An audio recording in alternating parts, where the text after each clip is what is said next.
춥지만 연휴 기간이 길다는 것뿐 국민의 살림살이는 팍팍하기만 합니다. 설 차례상을 차리는데 40만 원이 든다는 통계가 있었습니다. 국민 2명 중 1명은 그래서 아예 차례 지내는 것을 포기한 것으로 나타났습니다. 지난해 11월 기준으로 임금을 제때 받지 못한 임금 체불 노동자도 26만 2천 명, 금액으로는 1조 1천억 원에 이릅니다. 노동자 한 사람당 700만 원이 넘는 임금 체불을 겪었습니다. 고공행진 중인 환율에 더해서 기름값도 뛰어오르고 있습니다.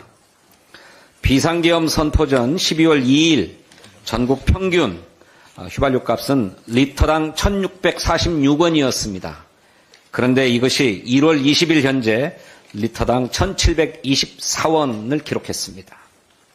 서울의 휘발유 가격은 1,798원이나 됩니다. 두바이산 원유를 포함해서 국제 유가도 크게 올랐습니다.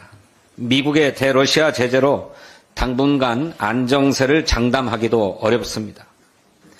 현재 수송용 기름에 대한 유류세 인하 조치가 시행 중입니다. 휘발유는 15%, 경유와 부탄가스는 23% 경감해주고 있습니다.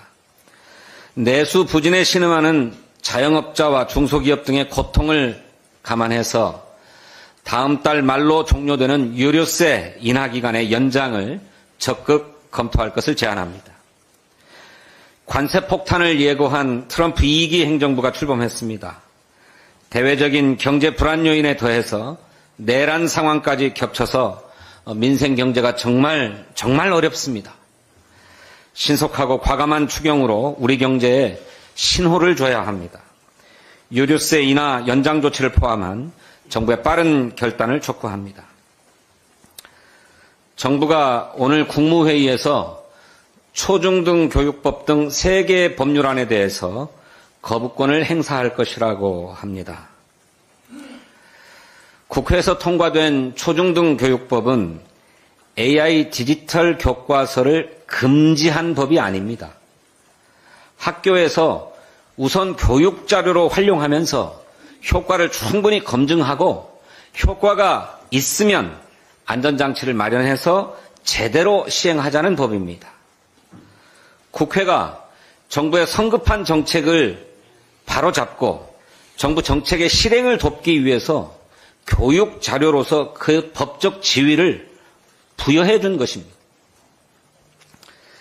지난 17일 국회 교육위원회 청문회에서 AI 교과서 도입 과정부터 법을 위반한 사실이 드러났습니다. 교육부 고위 공무원의 권한 남용과 입법 방해도 확인되었습니다. 학부모와 교사, 국회가 반대하는데 그럼에도 불구하고 법률 위반에 권한 남용까지 자행해 가면서 밀어붙이는 이유가 무엇입니까?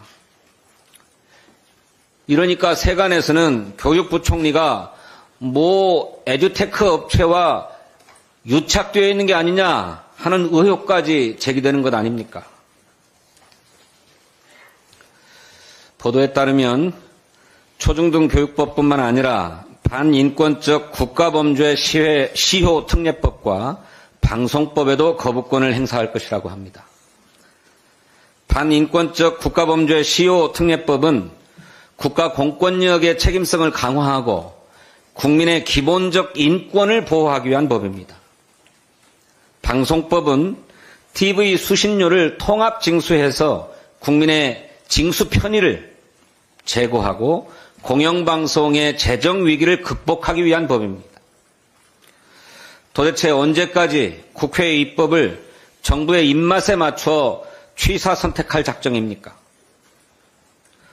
헌법에 따라서 입법권은 국회에 있고 정부는 국회가 통과시킨 법률을 집행할 책임이 있는 것 아닙니까?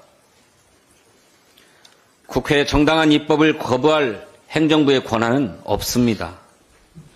최상목 권한대행은 행정부 수반으로서 국회를 존중하고 자신의 책무를 다하기를 촉구합니다. 감사합니다. 네, 다음은 김용민 정책수석의 발언입니다.